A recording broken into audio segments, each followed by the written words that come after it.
Balamusizzaako mwenna gye muwangalira. Amannya gange nze Dr. Mponye John. Namala ku police. Wiki says ng'omulamuzi tajja. Nasaba essaala omulamuzi n'alwala egundi. Enki n'alwala ki? Kiri ku likodi. Ate baatugamba amazima gennyini nti yazirwala nga buli lwajja otuula mu kkooti embiro zimukwata. Naye ng'omanye essaala gye nakolera mu kkomera. Katonda wange.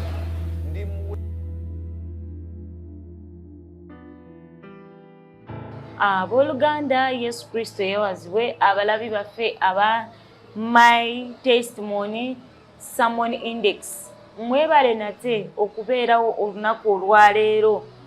Mu nju tukuleetedde omugenyi era akuleetedde obujulizi bw'otasaanye okusubwa olabe Katonda yamuyisa atya mu buyaaye, mu njaga, mu mwenge, bingi bye tukola nga tetunaba kwatula obulokozi. Naye nga tetunaba kugenda eyo yonna kansooke mbanjulire aba Century Property, abatesitesi b'ebibuga bale the real estates bakuwa proti ezitandikira ku $5 miliyoni n'okudda waggulu. Bafa kwabo aba mufuna mpola okulabika nti naawe olina ky'olina nga ggwe ng'omuntu. Ng'omutesitesi owa pulogulaamu eya My Testimony yenze Winnie Murokole. Tulakalira tukwaniriza ku pulogulaamu yaffe ey'olwaleero. Dr. Mponya tusanyusa okukulaba, tukwaniriza wano ku Sermon Index My Testimony. Tubuulira amannya go. Abalabe baffe ku pulogulaamu eno My Testimony balamusizzaako mwenna gye muwangalira. Amannya gange nze Dr. Mponye John. Nange mbeereddwa omukisa okwanirizibwako ku pulogulaamu eno eyazza nnyo okunnyaniriza geega amannya gange. Abalabi baffe abalungi nga bwe nabagambye edda nti mu nju tulinamu omusajja wa Katonda, omuweereza wa Katonda ate era omuyimbi. Ka tutuuseeko alabye atya olugendo lw'obulokozi nga tanaba kulokoka yasooka kukola kibi kyebyo byamusoomooza bye yakoowa n'agamba nti nedda Dr. Mponye leka nve mu bintu by'ensi ngende nyingire mu kibinja ekigoberera Yesu Kristo Mukama waffe. Dr. Mponye tukwaniriza ku Sermon Index kati tubuulire nga tonalokoka awo walaba otya, wasoma kyenkana ki? Nga sinnalokoka ebimu ku byansikiriza okulokoka bambuulira enjiri ng'ensi ekubye nywedde omwenge, nywedde enjaga, nga ndwadde envunza mu bigere. Nga bumanyi omuntu ali ku kyalo nga future tewali. Naye abalokole ne bambuulira enjiri ne bagamba nti naawe Yesu asobola okukuwa future. Amiina. Kyekyandokola. Mukama namponya omwenge, si magezi gange. Namponya enjaga, nagenda okulaba nga ebyali bimpoomera ebinkuba sikyabikozesa. Amiina. Kati Dr. Mponya tugenze ne tulaba nti wanywa omwenge, wagunywera mu kirasi kyeyo? Nze byo twasomanga ebyo bedda byomanyi P1 P2 bike, naye awo nga tulinga mu P2 myaka nze nalinga natandika okunywa omwenge emyaka nga 8. Emyaka 8. Nabba omwenge gwa kojja. Kojja wange yali agutunda. Mama yanoba naffe natwale wa jjajja. Kati kojja nga atunda omwenge mwanyi na mama. Nengenda nengubba ecupa. Mugamba kuno nfunye. Nga njagala mbu mbeere ng'omutamivu w'oku kyalo. Mbu agenda gamba ntamidde kati nga nze ndowooza yeekoza. Kati nenywa negunkuba wansi nga si byakwekoza wabula nga gunkubira ddala. Kati omusaayi ne gutandika okuva mu nnyindo. Ku myaka 8. Ne baasanga nafudde edda ndi eri. Ebyaddirira nabijjukira nzize engulu. kati awo bwe nakulamu ate olwo ne gutabukira ddala ndiko step mother taata taliiwo teri aŋŋambako nsula mu kayumba kange ndi mwana muto kati nga kyenjagala kyenkola ki kyeweekolera ne gutandikira ddala okunyonoona wagubbanga bubbi gwogwo gwe wanywanga buli lunaku kati bwe nakula nagendanga nensogolerako abantu ne bampa omwenge olumu bwena omwenge nga osofunayo ak'ekikumi baabedda bakajjukira ak'ekikumi kawalagi ak'ebibiri naye nga kakkuba wena n'ovaako n'okyankalana ebibiri obimanyi kakkubanga lwakakati bikyalina maanyi. So Dr. Mponye tulabye kati ogenze mu mwenge tewabbako tewayendako ebyo byonna tewabitunuulira wali ku ky'omwenge kyokka oba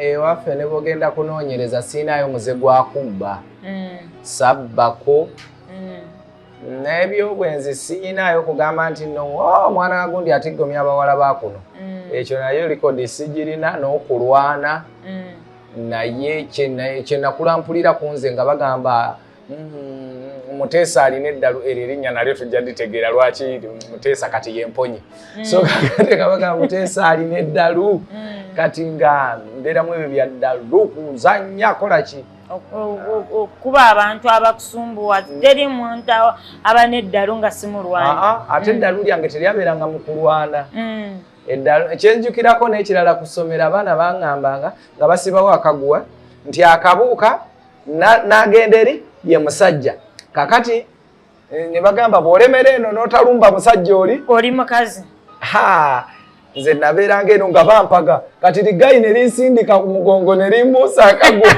bakubanze nga n'okkuba tokumanyi akabuuka akankuba kalina kampi ndi muwanvu naswala ne kantuulako ne kakuba ne bakuba enduulu nga bo bye baagala kati okuva olwo nze nga wabeera okulwana mbiro ng'era bagamba naawe olinga eyo omukazi toyagala oba waddusedde emisinde mu kusoma kwokwo n'okoma mu kiraasi ki kiraasi entuufu gye nakomamu oba kiraasi ki kubanga nze lipooti eno entuufu eŋŋumu okajjukira kalipooti akagumu akakaabanga weekate akalinga nga yellow book saakafuna nako nzijukira simanyi oba byabula ekipapula nga ne bampa ebipapula mu nabyo bibanga lipooti kati nsinza kukakasa nasoma kati awo omulabi waffe omulungi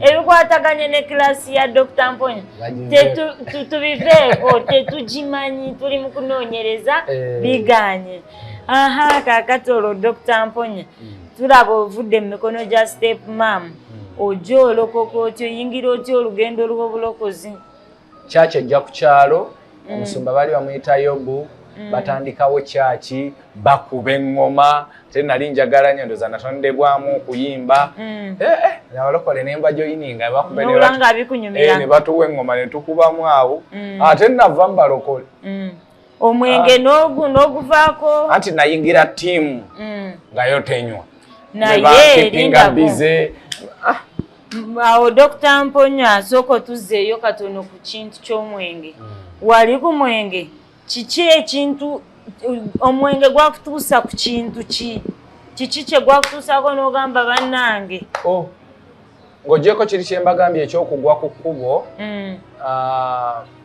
walagi yali antamye nga onywa walagi okeera ku makya amalusu gawunya walagi ku kibegabega wawunya walagi omuntu akusemberera awulira owunya walagi nga kale teweeyagala nga by the way ng'abantu bakutegeera omutamiivu abatamiivu abanywa ennyo walagi oyo w'ekyalo bamuwa ne kiraasi mwabeera okitegeera totuula mu bantu bamanya owunya omwenge kati walagi yali antuusizzaawo nga ntamye tebakubako omiggo ku makubaawo saatuka ku levu yakunkuba mpozza ekirala twagukayanirangako naddala guno omwenge ogwo gwe bayita omwenge omuganda tonto twamukayanirangako nga bateekawo akadomola k'ebikopo 6 n'ak'ebikopo 6 omu n'ayimirira wali n'omulala n'ayimirira n'asooka okukamalamu yatwala ekinene ewuwe.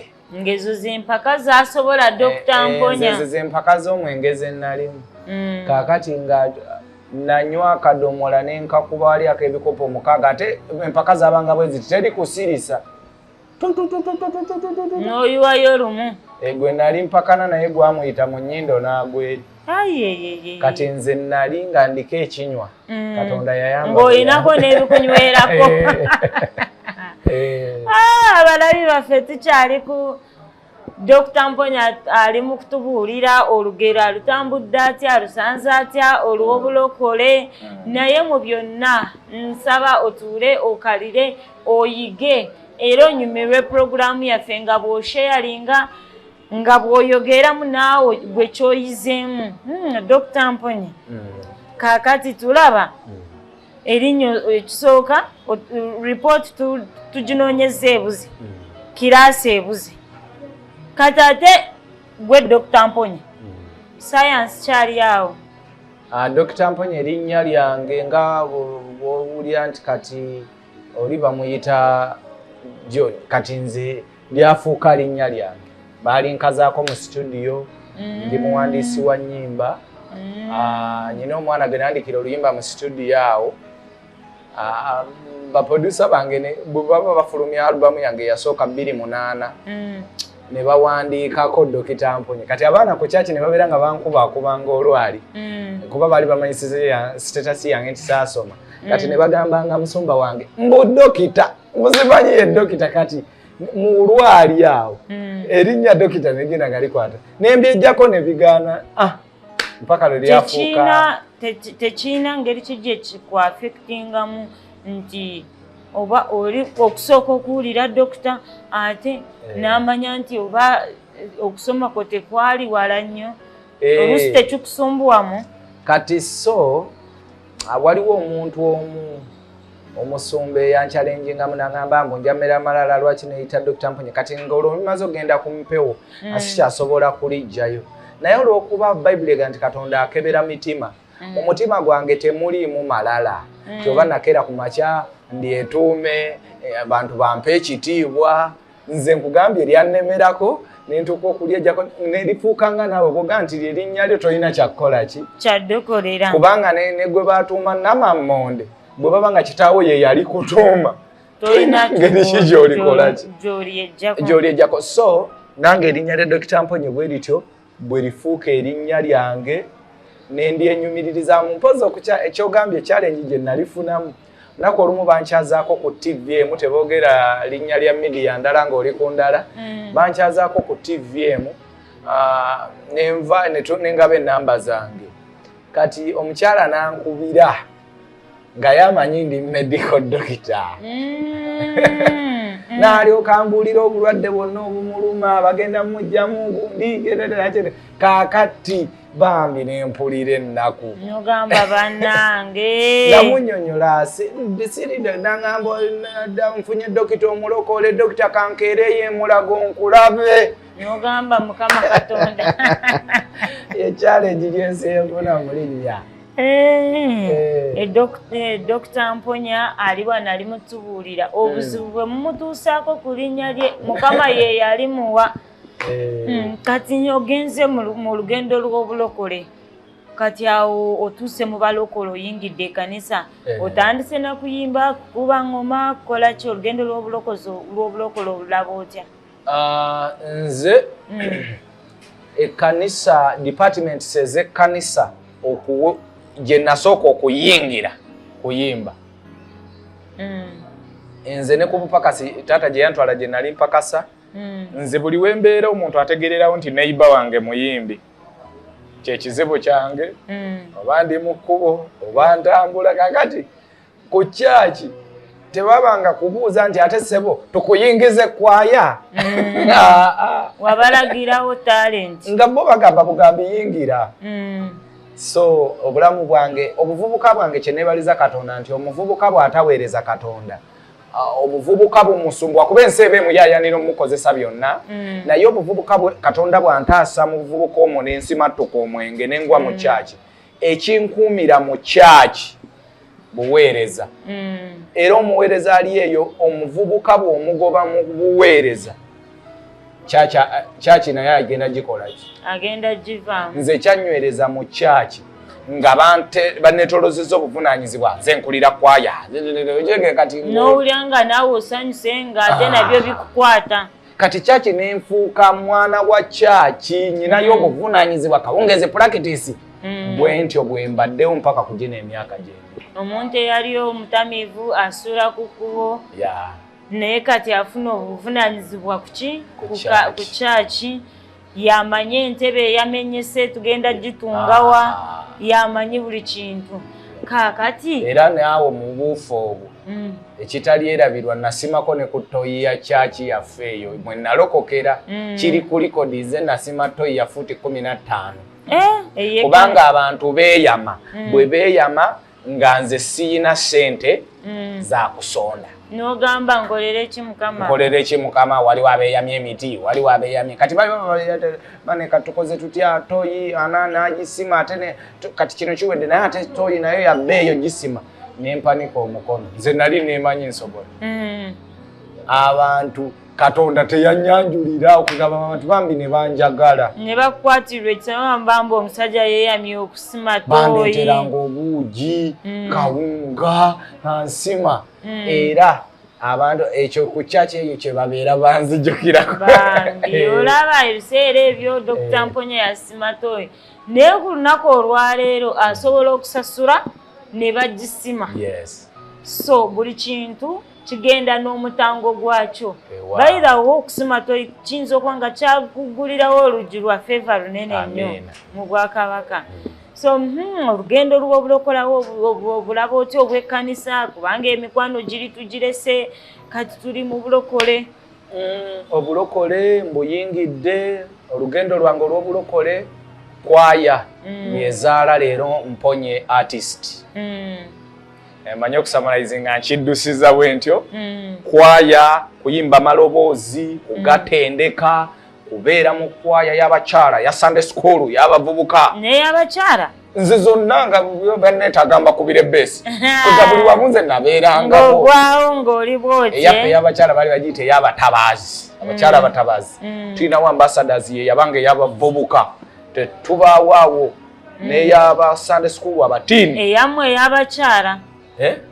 nga ate era mune bwe wagibanga mubakuyita kati so kale bwe ntyo mu kwaya zeeze sizinjogezezza mwe mwava leero Dr. Mponye bwe tulaba ali solo nga nnyimba nze era gye nava eyo mu kwaya gye banzuulira nti nsobola obbayiyiza ennyimba nze ennyimba bino byenjiya kati nabitandikira mu kwaya nga kwaya ezo zonna ozirabi Mukama nga mpadde ekisanga zonna nziyiyiza ennyimba ate nga buli kwaya erina okujja n'oluyimba nga lwanjawulo ate mu kyaki yeetya kati obwongo bwange ne bugenda nga bukula mu kuyiiya ennyimba mpaka leero ku zange ezannyanjula eri abantu Mukama yeebazibwe bannange naye bali Mukama okuwa ekyo ekitone ekyokuba nga osobola okuyiiyiza abantu kakati Dr. Mponye kati awo tulaba oyingidde bulungi obuweereza obulokole bukutambulidde bulungi kubanga omuntu otuuka okweyama okusima toyi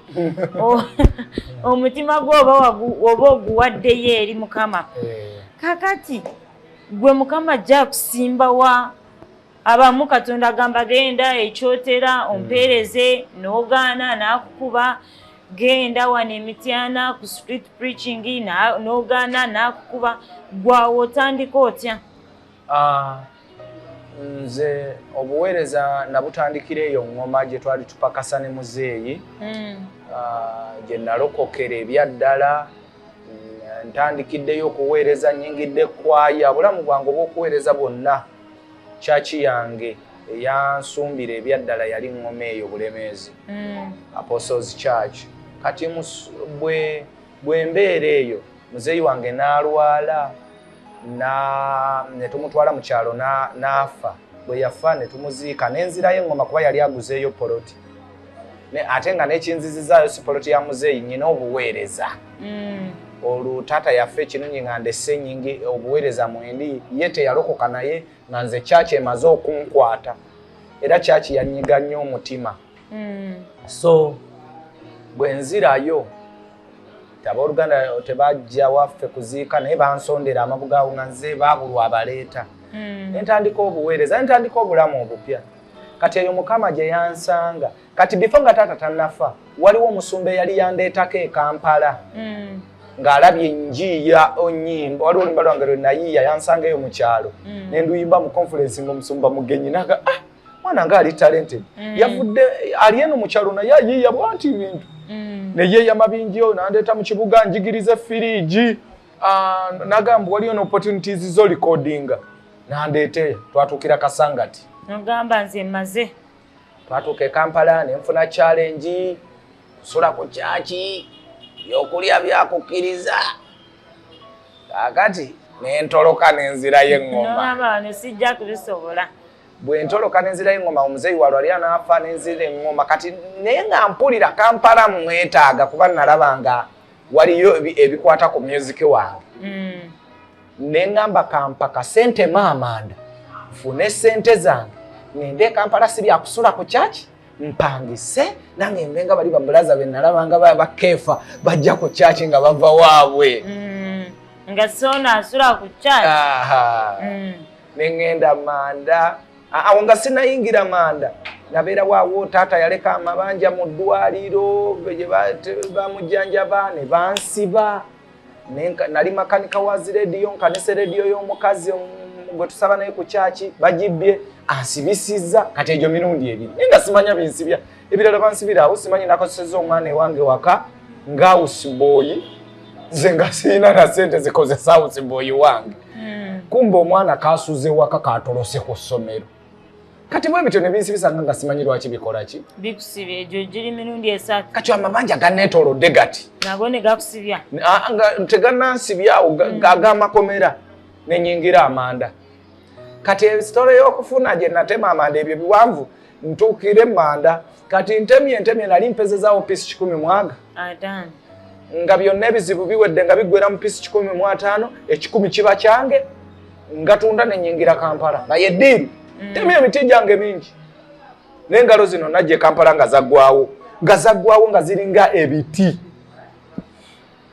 munange ekiro mba ndi mu tenti yange nendoota ekirooto nga ndi mu kkomera liri lye bakusibiramu kati nenfukamira mu kasonda k'ekkomera neŋŋamba Mukama era banziziza mu kkomera emirundi ogwokuna jjukira nti giri gyali esatu eddoboozi nageruka nga ndi ku kabalaza k'ekkomera nfulumu ne mpulira eddoboozi wano kibegabega kyange nga ligamba nti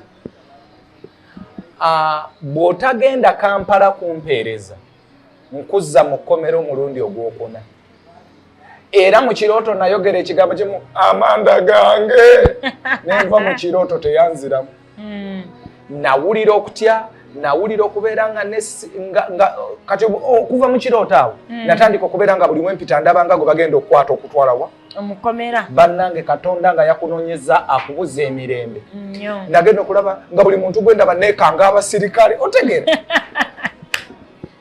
Amanda saagalekaayo eŋŋoma nze naleka emmaali yange nenyingira Kampala ng'omulalu ng'omusiru yenna bw'abeera nentandika okusula ku kyaki buto kyewali wagaana n'ogamba ne bavuma abaayogera ne boogera abavubuka tebaagala kukola bali ku kyaki nga mpulira amaziga gampitamu buli lwe nzijukira engalo zino n'emmaali yange gye naleka naye nga mu mwoyo ndyoke peereza Mukama sinza tendereza mpaka Katonda bw'antambuzza olugendo ebyo biwanvu mpaka 2011 egyo emyaka mingi ku kulikodinga nnemeddeko eyanyanjula mu bantu baserebu be nali ndoota ne bammanya nenyimba ku show zaabwe bwe ntyo Mponye bw'ayingira e Kampala olw'obuweereza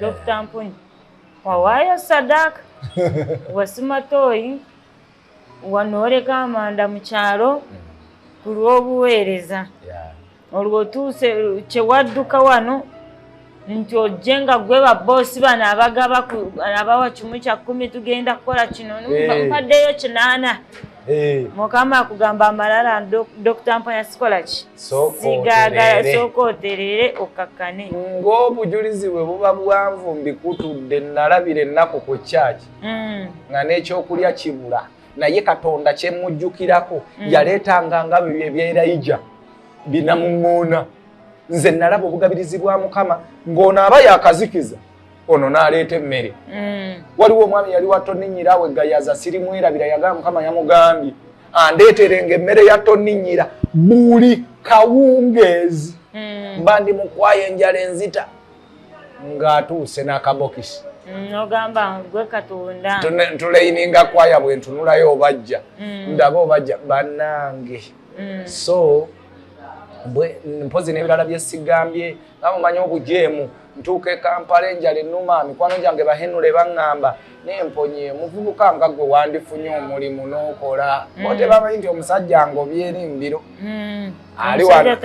ali wanantereeza kaakati teri Mukama gwagaana kukola ako kankatereeze teri Mukama gwagaana kukola naye wabaawo ebiro bya training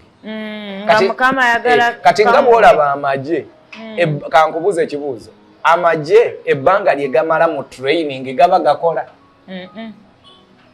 nekitegedde gaba gatraininga kati bwe gamala okufuna obukugu ne gatandika osavinga eggwanga ne gatandika okusasula kati Mukama ebbanga lyakukuuma nga okyatendekebwa kuba abamu tujja mu kyaki nga ne Zabbuli tomanyi ennyiririzi girimu nga n'obusungu bukyakulimu kati ate nga Mukama ayagala oweereza abantu bangi kati training nze njiyita training si butakola kuba nze nali neekolera naye yanteekakaawo mu training nembeerawo kati bakyali bange banzirusanga mu training ne bagamba sooka ofuluma ojje naawe waliwo neyampa kapito wa Cutex naye nga si balokole agamba nedda ofaanana bubi naawe tukole Mponye oli muvubuka kati onootuuka owasa nga batuufu ne banga kakati eno leta mpadde kapito wa Cutex nasiiga Cutex nga byensiiga bye bajjako lindako onsiiga leero enkeera nembijjako anti waliwo omuvubuka yanjerega nempulira ennaku twali tusiiga naye bamuyita Pawulo ye yali kafulu waffe ng'amanyi nnyo yagamba nze Mponye waayisa asiiga nange wempita anti byasiize byenzijjako ekitegeeza byewasiiga Mukama yabiteekangako omudibo nga tebirina makulu otambula n'akasero n'ofuna siringi 10 lwakulya ng'otuuse ewandege yova kasangati ku bigere Yesu Kristo Munazaalesi bannange muwulire obujeemu kye bukola kyokka Katonda akuyise obeere ku kyaki kati oli mu Cutex otembeera nakomangawo n'akasero n'engwa ku kyaki ku kiwempe kya kyaki nga n'agasaba nga yina weebaka bwebaza ku kyaki Dr. Mponye ekanisa yo teyakubuuzanga oba musumba oyo teyakugambangako nakugamba nti naye lwaki osula wano lwaki ogenda okukola ng'ate Mukama oyo alinga eyabanga malayika wange nga tumwekweka nga buli lwakusanga Mponye tolina kubeeramu ebyo Mukama yakuyita wano mutume yanfuukira ekizibu kati jjukira enjala ekutta olinda esavisi lweneggwa kuwa eky'ebitaano kati ng'ate n'eky'ebitaano tekimala twabikoowanga ne tumutolokako nga bapetero bwe baatolokako Yesu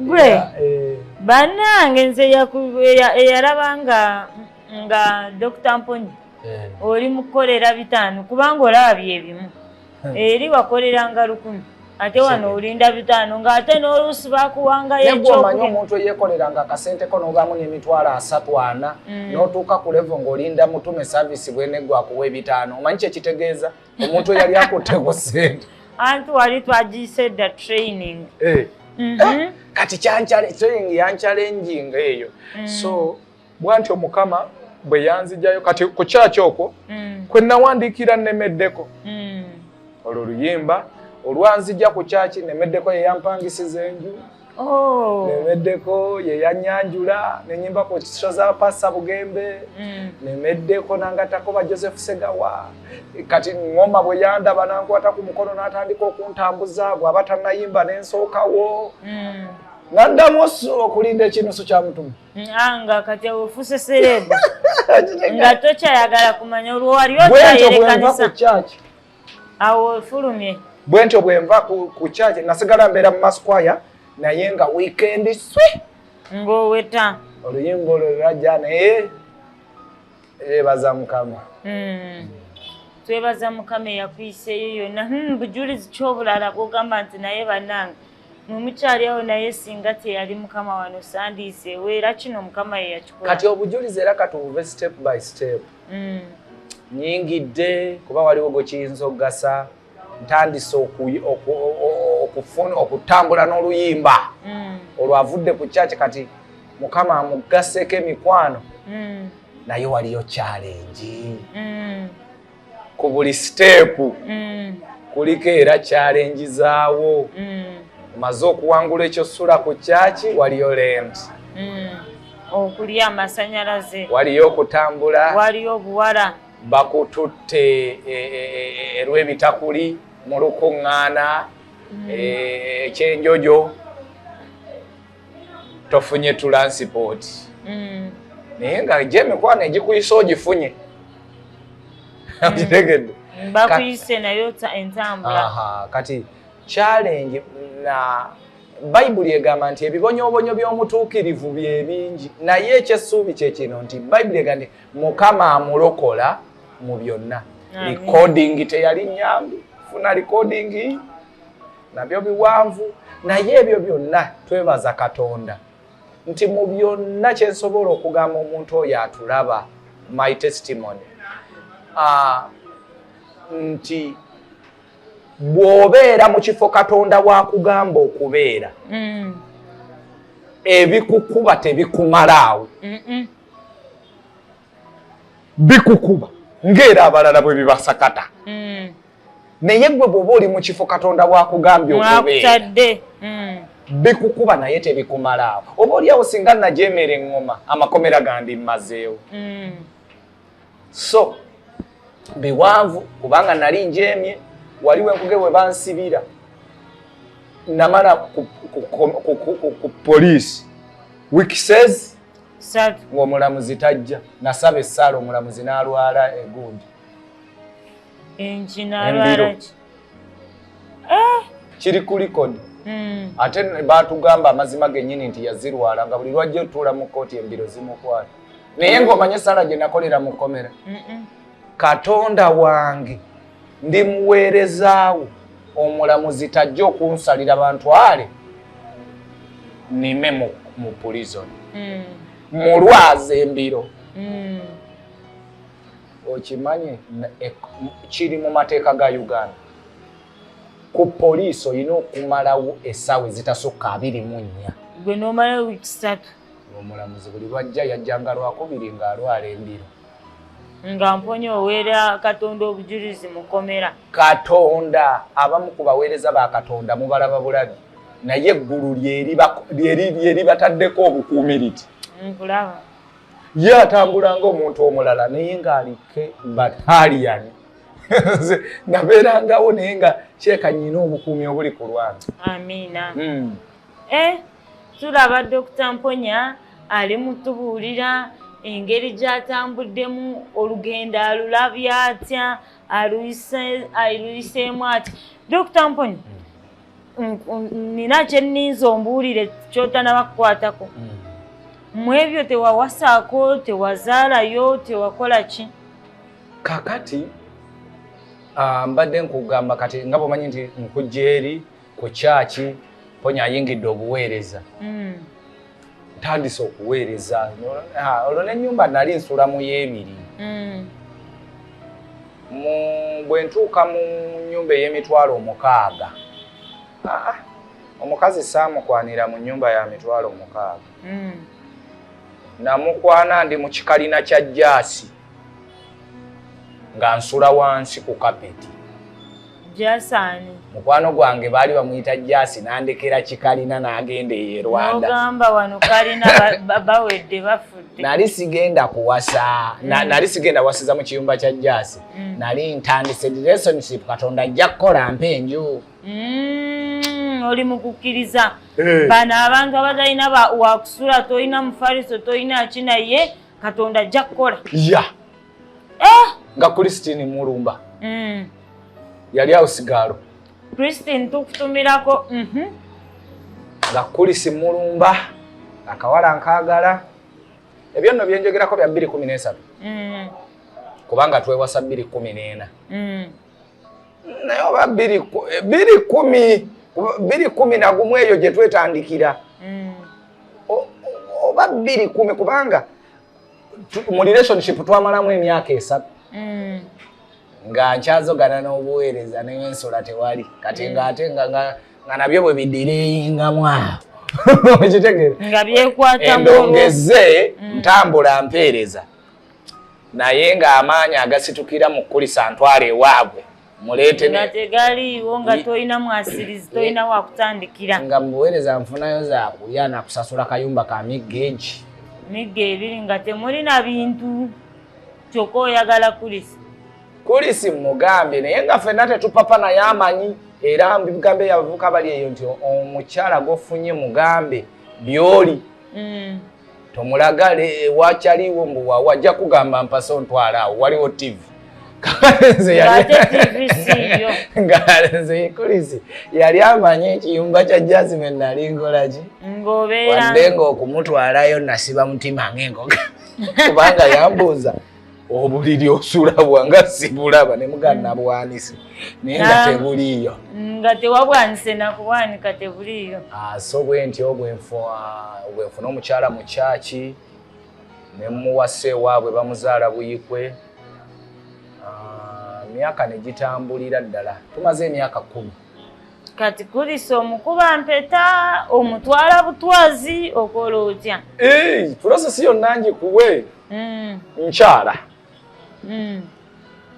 kyalira mu kukkiriza naawo nali nfunye enju y'emitwalo 6 naye tukyalira mukola ki mu kukkiriza nkyala mu kukkiriza okw'amaanyi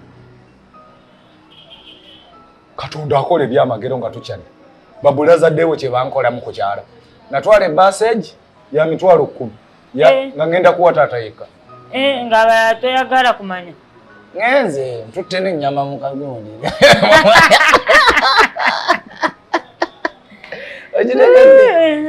baddewo bwe baatya okuswala ddewo yakwata mu nsawo ddewo mubuuliyo emikono eyo nkutumidde ddewo kyali wange era nali mufunidde mu byakuyimba ebyo nga ngoma ntambuza kati ddewo nanga Mponye tuswala senga lwaki tetumuwadde ebbaasa waleeseemu ndagaako nga mulimu 10 taata tumwongeremu 5 gino ne tumuwa 15 senga tumuteeremu 10 ddewo yampimbisa ku buko okimanyi nagaba ebbaasa 10 ne jjajja ne tumuwa ne muko ne tumuwa buli omu okikubye okukkiriza olaba kyekukola nga tumaze okutuuka Katonda we yakolera saaswalira ku buko so kati tubagambe nti tebatya ekintu ky'omaliridde okukola kikaluba tonnasalawo deeti naye kasita otandika deeti n'ogiseetinga Mukama ajja kukola Katonda akola n'abo abamaze olinnya ku mazzi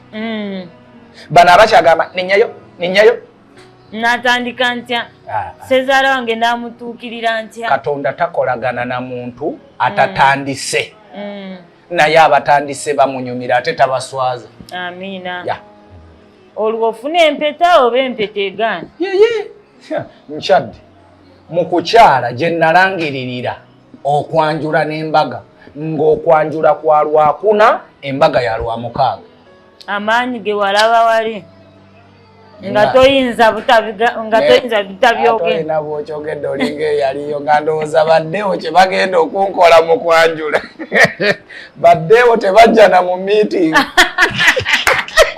ekiseera kyabwe ekyali kiweddeyo Dewo yampaga naye Dewo yajja ku ssaawa esembayo nga tutikka ebintu Dewo n'agula ekisero ky'enkoko, Dewo n'ampa ssente mu kanzu, Dewo n'ampa yanga nsonyiwa bulijjo sijja mu meeting nga n'amasimu gose gakwane Dewo.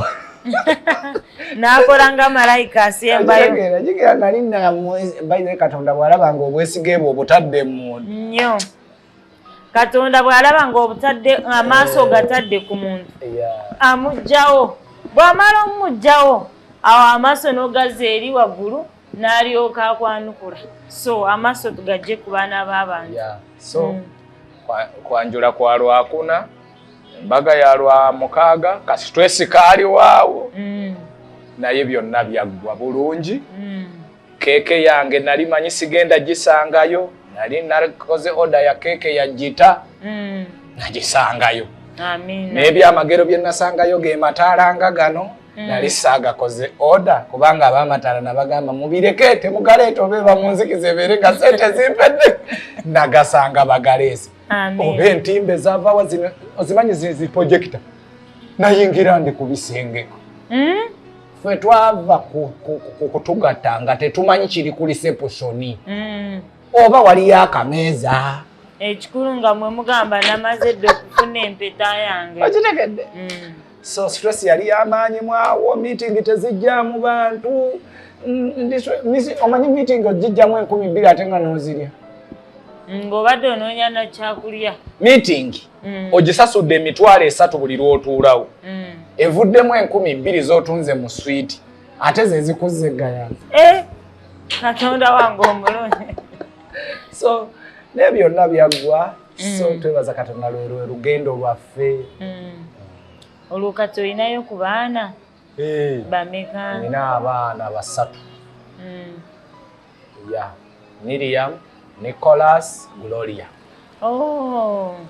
Bannange tukyali ku bujulizi bwa Dr. Mponye ali mutugerera olugero nga bwalutambudde. Naawe olina engeri gy'olabyemu olugendo lw'obulokole yo olulwe bwatyo bwalutugeredde.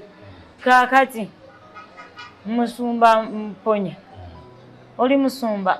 Yes. Ekkanisa yo Mukama yampita. Ekkanisa tetunnagulawo main service mu butongole naye nga kikyali kyoto. Tuteekateeka okugironkinga. Era bannayuganda tujja kuba tubaaniriza. Weebale tubulesinga n'obujulizi obwo. Weebale otubuulira yonna gy'ovudde. Kintu ki bukya otandika olugendo lw'obulokole? Kintu ki ky'ogamba nti nze kino Mukama kye yankolera siri kyerabira era ne bwe musinkana Mukama mugamba naye musajja gwe wankolera kino ekintu nali sikisuubira? Ekintu Mukama kye yali yankoledde ne kisanyusa emmeme yange ebbanga lyempeereza nga bwonkugambye nti wabaawo okuswagolinga obulamu bw'okusula ku kyakyo omaze okufuna ennyimba ate nazo otambula nazo challenge kuweereza tewali ssente. Mukama olunaku olumu yansanyusiza emakindye n'aleeta akaseko ku matama gange. By then nali nsula mu kikajjo ne mukyala wange nga tusula mu nju ya mitwalo 10 ng'olwo tuyina first born waffe atandise okuba ng'ayogera Nicholas. N'entambuza ebigero genda ku crusade e Makindi okumala wiiki nnamba nga tebampa transport.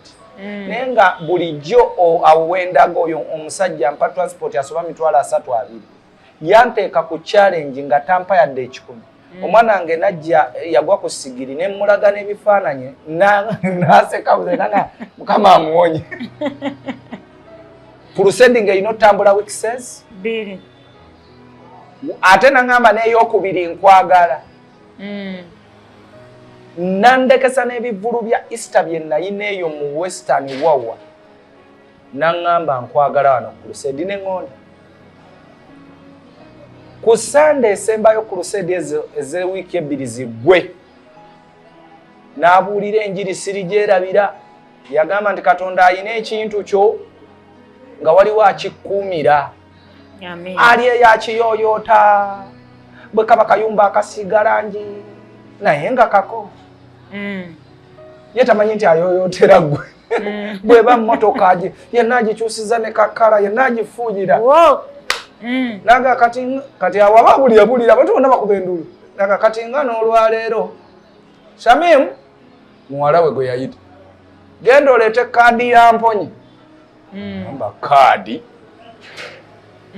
genda olaba abaana baleekaana bansitudde nze kaadi ni nga kaadi yaki nze kaadi manyi zine ze batuwa ku mikolo nez'okusituka okulya kati kaadi nga tebampa kaadi y'emmotoka nga baŋŋamba eri emmotoka epaakinze wali ya Mponye wawulira otya n'agamba nagigula emazeewo wiiki 2 nga ya Mponye nga bakeera ne bajooza ne bagivuga ne bagipaakinga awo nga ya Mponye ku lusendi egwe bagimpa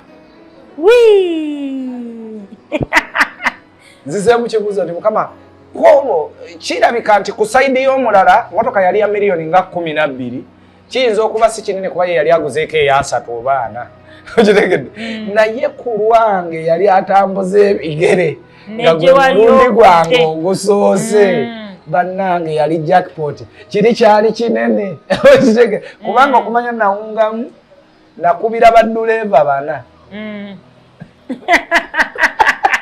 nakubira badduleeva 4 nga simanyi nti ate ono mumaze omumukubira wabula nenkubira nenga bwe mbaga mujje munno ne munvuge bampadde emmotoka simanyi givuga nenkubira n'omulala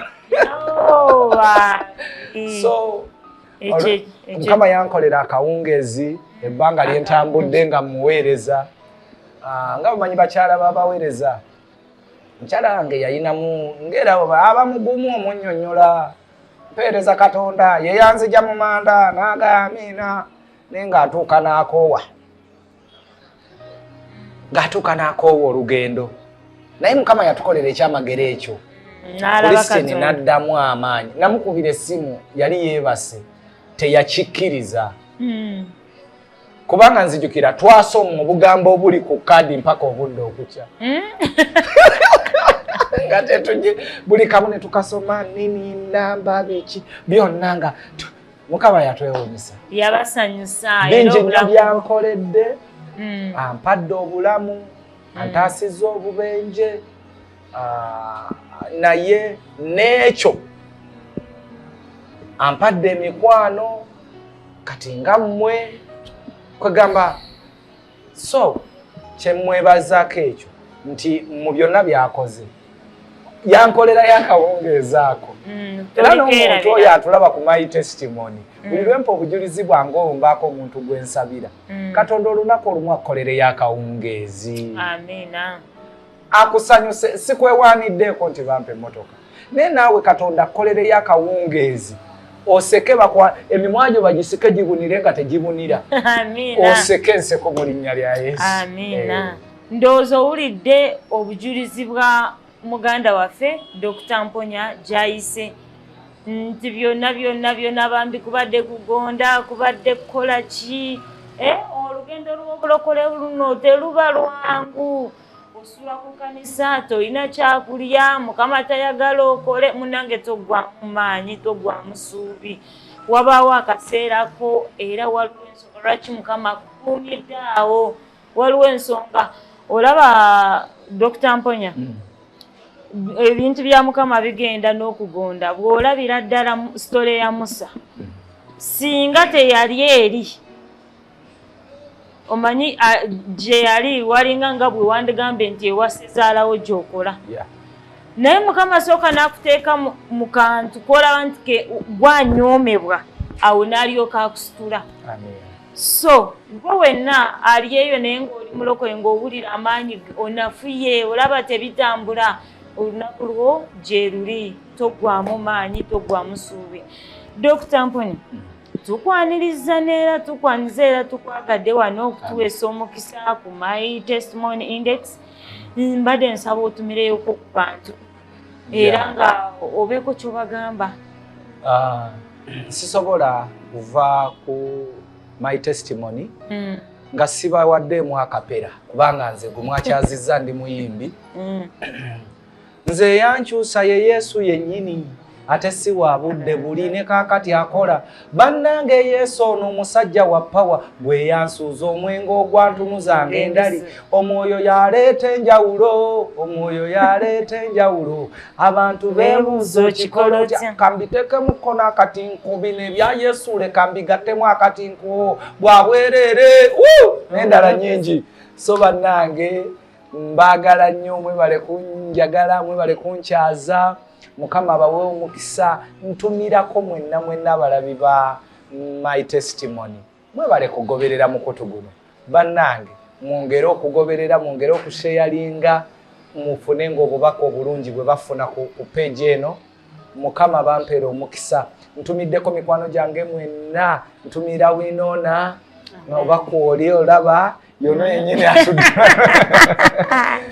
ntumiddeko ba tiktokers mikwano gyaffe mwenna ba tiktoka group y'aba tiktoka mwenna mbatumiddeko mwebale kubeerayo mwebale tambuza buweereza bwa njiri Natasha Kurimia kutumiddeko evangelist waffe mwenna n'abalala bennerabidde Christine nkutumiddeko abaana bange Nicholas firstborn mwenna n'abalabi baffe mwenna mbaddamu aba my testimony abalabi baffe abalungi aba Salmon Index my testimony mwebale nnyo okuwakinga okugoberera obujulizi obwa muganda waffe omugenyi waffe omulungi Dr. Mponya nga bw'abadde atugerera olugero yiga sharinga likinga subscribinga commentinga bananga oyinza okuba ng'olinayo omuntu wo ng'asula ku kyaki ng'alina oluusi byayitamu ng'alaba embeera tesimbuka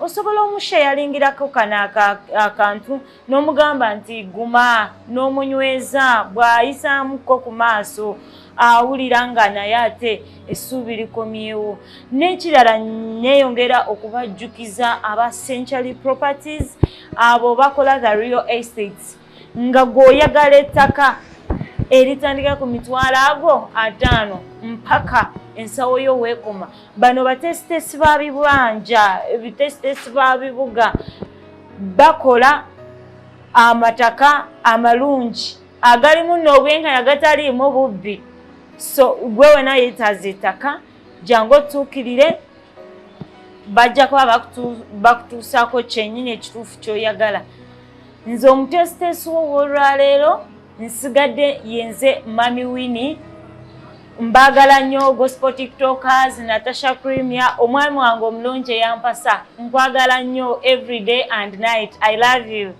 abagoloberezi baffe mwena mbagala nnyo thank you for watching my testimony I love you